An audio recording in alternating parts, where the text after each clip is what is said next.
प्रिय दर्शकों नमस्कार। कल महाशिवरात्रि है।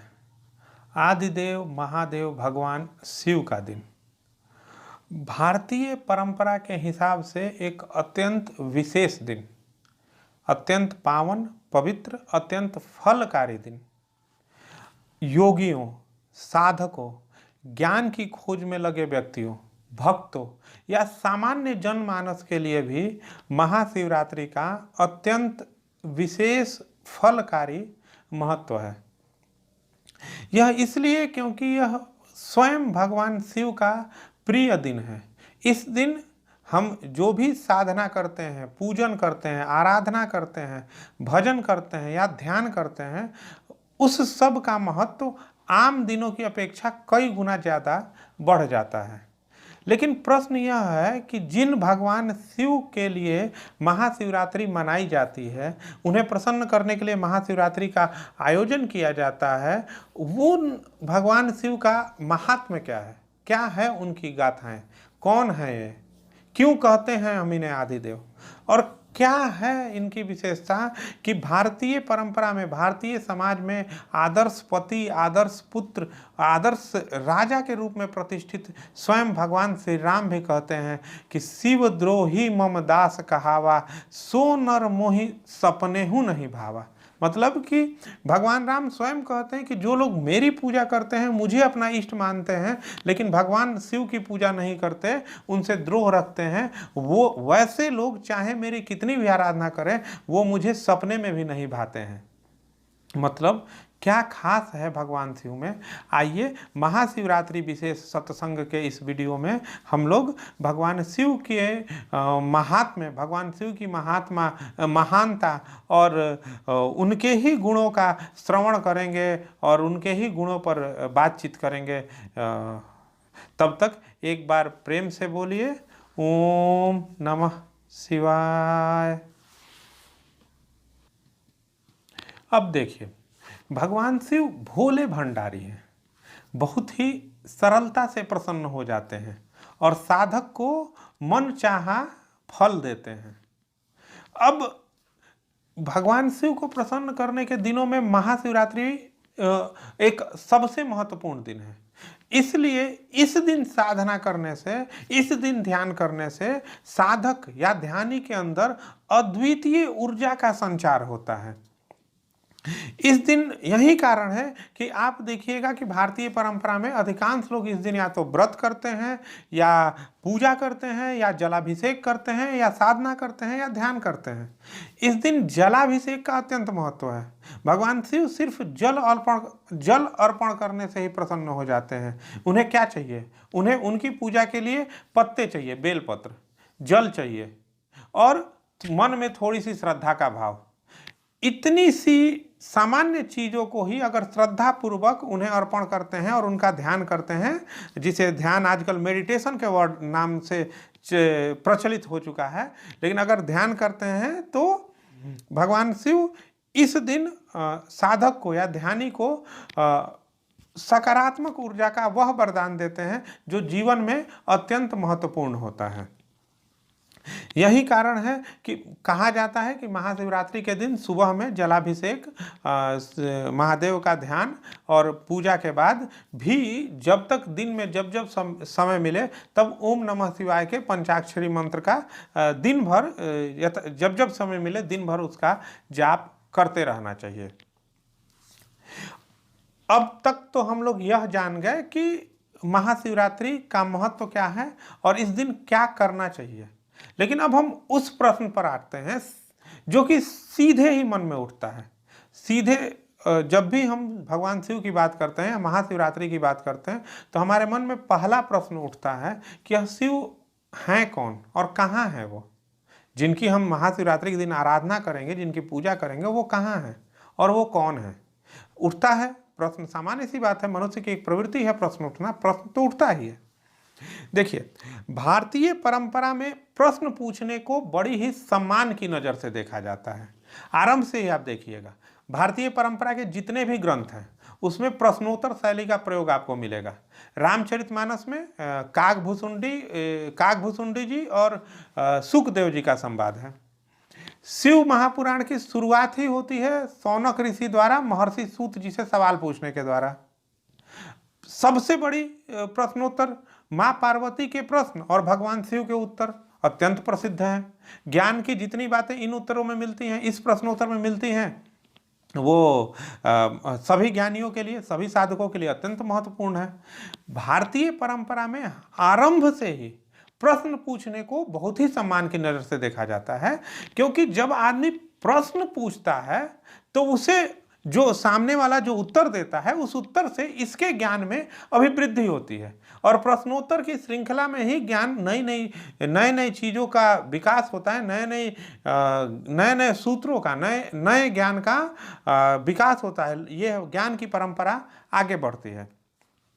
यही कारण है कि एक अच्छा शिक्षक वह होता है जो अपने विद्यार्थियों में प्रश्न पूछने की प्रवृत्ति को पैदा करे, प्रश्न पूछने की प्रवृत्ति को प्रोत्साहन दे। अगर उसका विद्यार्थी उसे प्रश्न पूछे तो उसे उसकी शाबाशी देनी चाहिए, डांट के बैठाना नहीं चाहिए।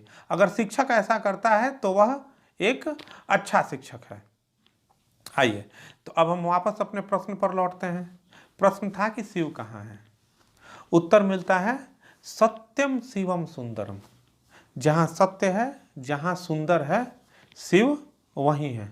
सत्यम शिवम सुंदरम। जहाँ भी सत्य है, जहाँ भी सुंदर है, वहाँ शिव है।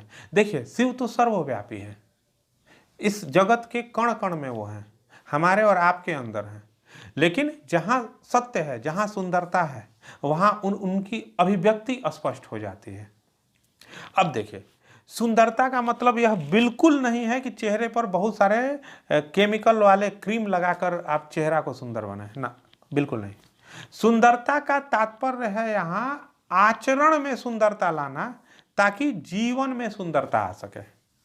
जहां भी यह सुंदरता है वहां अच्छा लगने का भाव आता है। उदाहरण के लिए देखते हैं। मान लीजिए आप सुबह सुबह उठते हैं। अगर सुबह उठते ही आपने अपने बिस्तर को झाड़कर और ओढ़ना यानी कि कंबल या चादर को तह लगा कर रख दिया, तो शाम को जब आप सोने जाएंगे या दिन भर आपको अपना बिस्तर साफ सुथरा मिलेगा। शाम को आप सोने जाएंगे तब भी आपको साफ सुथरा मिलेगा। मतलब कि यह जो अच्छा लगने का भाव है, जो दिन भर आपको यह जो अच्छा लगा है, जो सुंदरता मिली, यही तो सुंदरता है। एक और उदाहरण देखते हैं। मान लीजिए कि आप अपने चीज़ों को सही ढंग से सही जगह पर रखते हैं, अरेंज करके रखते हैं, अपनी टेबल को साफ सुथरा और सभी चीज़ों को अरेंज करके रखते हैं, तो जब भी आप अपनी टेबल पर पढ़ने बैठिएगा तो आपका मन पढ़ाई में अच्छा लगता है, क्योंकि वो एक फीलिंग आती है, एक ऐसा भाव आता है कि चीज़ें साफ सुथरी हैं, अच्छे से अरेंज हैं, सुंदर हैं, एक अच्छापन की फीलिंग आती है। यह जो अच्छा लगने का भाव है, यही तो सुंदरता है। और उदाहरण से समझते हैं। अगर हम अपनी वाणी से अनावश्यक बिना जरूरत के अपशब्द नहीं निकालते हैं और सबसे मधुरता से बात करते हैं, तो सामने वाला भी हमसे मधुरता से बात करता है। मधुरता, हम किसी से मधुर बोलते हैं और हमसे कोई मधुर बोलता है, दोनों ही स्थितियों में हमें अच्छा लगता है। यह अच्छा लगने का भाव, इस अच्छा लगने के भाव से जीवन में वह सुंदरता आती है कि अगर हम वाणी मधुर रखें तो हमारा परिवार में मधुरता रहती है। अगर हम व्यवसायी हैं या किसी ऐसे कैरियर में हैं जहां पब्लिक डीलिंग होती है, लोगों से बातचीत करना हमारा काम होता है, तो उस समय वाणी की जो मधुरता है वह हमें हमारे व्यवसाय में या हमारे कैरियर में सफल बनाती है। यह जो सफलता है, यह जो अच्छा लगने का भाव है, यही तो सुंदरता है। और ये जो अच्छा लगना, जो जिसे हम सुंदर कहते हैं, जिसे हम अच्छा लगना कहते हैं, जिसे हम साफ सफाई कहते हैं, ऐसे जो भाव हैं, यही तो दैवीय गुण है। इसी को तो ऐसा जो हमारे अंदर जो हमें खुशी महसूस होती है, जो आनंद महसूस होता है, जो प्रेम है, जो मधुरता है, जो हिम्मत है या जो उत्साह है, जो हम अपने आप को अंदर से अच्छा महसूस होने वाली जो फीलिंग है, जो सकारात्मक भाव है, ये सभी शिव तत्व से करीब होने, उनसे नज़दीकी के, उनकी सकारात्मक ऊर्जा को अपने अंदर महसूस करने के परिचायक हैं। तो स्पष्ट यह है कि हमारे मन में जितने भी सकारात्मक भाव आते हैं वो सभी शिव तत्व के परिचायक हैं। वे सभी यह बताते हैं कि हम उनसे जुड़े हुए हैं, उनकी सकारात्मक ऊर्जा हमारे अंदर है, और अगर यह सकारात्मक ऊर्जा हमारे अंदर बढ़ती है तो हमें अच्छा लगता है, हमें खुशी मिलती है, हमें आनंद मिलता है, हम उत्साह से भरे रहते हैं, हमारे अंदर हिम्मत, साहस इत्यादि सभी सकारात्मक गुण, सकारात्मक भाव हमारे अंदर आते हैं। स्पष्ट है, जहाँ सुंदरता है वहाँ शिव है। मतलब अभी तक की सारी बात का मतलब यह है कि हम शिव के ध्यान में जितना डूबते हैं, हमारे अंदर सकारात्मक भावों की उतनी वृद्धि होती है, हमारे जीवन में उतनी सुंदरता आती है और नकारात्मक भाव कम होते हैं, हमारे जीवन से नकारात्मकता दूर होती है, हमारे मन में, हमारे जीवन में खुशी की मात्रा, सुख की मात्रा, शांति की मात्रा बढ़ती है और नकारात्मक भाव जो हैं वो दूर होते हैं। मतलब कि जहाँ सुंदरता है, जहाँ सकारात्मकता है, वहाँ शिव है। देखिए, अब तक की समस्त बात का निचोड़ यह है कि शिव सर्वव्यापक है, सर्व विद्यमान है, हमारे अंदर भी है, आपके अंदर भी है। वह कोई व्यक्ति नहीं, समस्त सत्ता का मूल है, समस्त ब्रह्मांड का मूल है। हम और आप उन्हीं से निकलते हैं, यह समस्त ब्रह्मांड उन्हीं से निकला है और उन्हीं में जाके इसे समाहित भी हो जाना है। अतः आइए, अगर हमसे फिर से अगर व्याख्या ही करना है कि शिव कौन है, तो हम एक भजन के रूप में इसको सुनते हैं, समझते हैं। मेरे सबसे प्रिय भजनों में से एक है ये।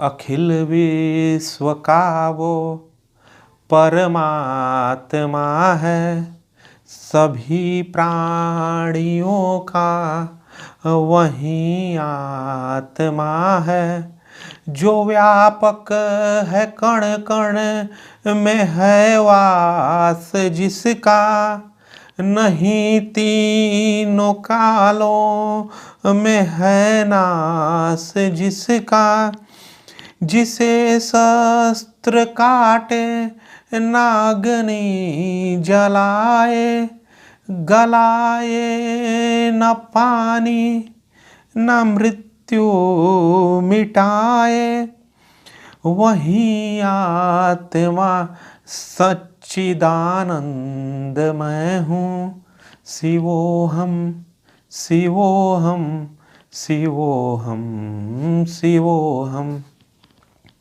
यही ज्ञान अर्जुन को हरि ने सुनाया, यही ज्ञान वेदों में ऋषियों ने गाया, अमर आत्मा है मरणशील काया, सभी प्राणियों के जो भीतर समाया, वही आत्मा सच्चिदानंद मैं हूँ, शिवोहम शिवोहम शिवोहम शिवोहम। एक बार मन ही मन बोलिए, ओम नमः शिवाय।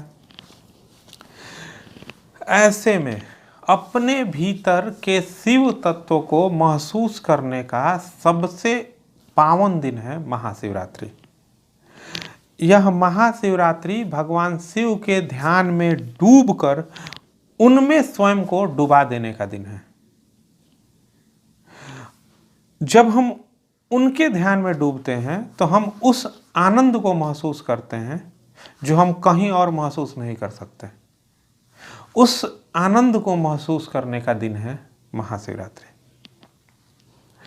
सनातनी परंपरा के अनुसार वर्ष के कुछ दिन ऐसे होते हैं जो अत्यंत पावन माने जाते हैं। महाशिवरात्रि ऐसा ही एक दिन है। तो ऊपर इस वीडियो के शुरू में ही जो जो बातें बताई गई हैं, उन तरीकों से आप भी महाशिवरात्रि के इस दिन का लाभ उठाना, अपने लिए, अपने फायदे के लिए इसका लाभ उठाना सुनिश्चित करिए। महादेव का ध्यान करिए, महादेव का आराधना करिए, जलाभिषेक करिए और इस दिन का स्वयं के लाभ के लिए इससे उपयोग करिए। एक बार फिर से मन ही मन बोलिए ओम नमः शिवाय। तो इतनी बातों के बाद इस महाशिवरात्रि विशेष सत्संग के इस वीडियो को हम लोग यहीं समाप्त करते हैं।